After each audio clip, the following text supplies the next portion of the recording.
Hello viewers, full fish fry ఎలా చేయాలో చూసేద్దాము. ఈ ఫిష్ ఫ్రై అంటే చాలా ఇష్టం మా వారికి.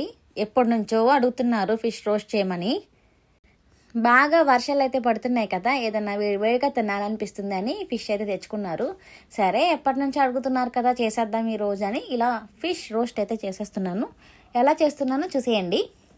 3 టేబుల్ స్పూన్ కారం వేసుకున్నాను, 2 table spoons garam masala, salt, పసుపు, అల్లం వెల్లుల్లి పేస్ట్ సరిపోతుంది. 2 నిమ్మకాయ పీసులు అక్కడ పెట్టాను కదా కట్ చేసినవి, అవి వేసేసుకుని బాగా కలిపేసుకోండి. కలుపుకున్న తర్వాత ఫిషెస్కి బాగా పట్టించండి. ఎందుకంటే మనం మ్యారినేట్ చేసుకోవాలి, ఏదైనా సరే పట్టించిన తర్వాత ఆ ఫ్లెష్కి పెనట్రేట్ అవ్వాలి కదా, బాగా అబ్జర్వ్ చేసుకోవాలి. కాబట్టి మ్యారినేట్ అయితే చేయండి. నేనైతే చేయలేదు, ఎందుకంటే నైట్ టైం నేను 10 o'clock అయితే స్టార్ట్ చేస్తాను. అప్పుడే షాప్ నుంచి వచ్చారు. వేడివేడిగా తింటేనే బాగుంటుంది కదా అని చెప్పి ఇంకా మ్యారినేట్ చేయకుండా స్టార్ట్ చేసేసాను. ఎందుకంటే అంత లేట్గా తినకూడదు కదా మసాలా ఐటమ్స్ నైట్ టైము. ఇప్పటికే లేట్ అయిపోయిందని ఇంకా మ్యారినేట్ చేయకుండానే మొదలు పెట్టేశాను.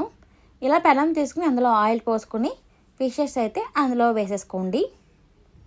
ఇంకొద్దిగా పెద్దది ఉంటే బౌల్ తీసుకోండి, ఎందుకంటే ఎప్పుడైతే ఫిషెస్ బాగా డీప్గా డిప్ అయినాయో ఆయిల్లో బాగా రోస్ట్ అనేది ఉంటుంది, బాగుంటుంది. ఫుల్ ఫిష్ రోస్ట్ చేసుకునేటప్పుడు ఏ చేపలు బాగుంటాయి అంటే సందువాలు బాగుంటాయి. సందువాలు కూడా సేమ్ ఇదే సైజులో ఉంటాయి, ఇంకొంచెం వెడల్పు ఉంటాయి. మాకైతే శీలావతి దొరికింది. ఆ ఫిష్లో అయితే ఎక్కువగా ముళ్ళు ఉన్నాయి. సందువాల్లో ముళ్ళు అయితే ఉండవు. చిన్నపిల్లలు కూడా ఈజీగా తినేయచ్చు. ముళ్ళు లేనివి ఫిష్ రోస్ట్లకి అయితే చాలా బాగుంటాయి. ఈ ఫిష్ రోస్ట్ని గ్రిల్డ్ ఫిష్ కింద కూడా చాలా బాగుంటుందండి, ఎందుకంటే బొగ్గుల పైన సిల్వర్ పేపర్ చుట్టేసి చేపలకి పెట్టి కాల్చుకుంటే అంత బాగా టేస్ట్ వస్తుందంటే బొగ్గుల మీద ఏదైనా సరే టేస్టీగా ఉంటుంది. అలా ఒకసారి ట్రై చేయండి. నాకే వీలైతే ఒకసారి అలా చేసి మీకు చూపిస్తాను.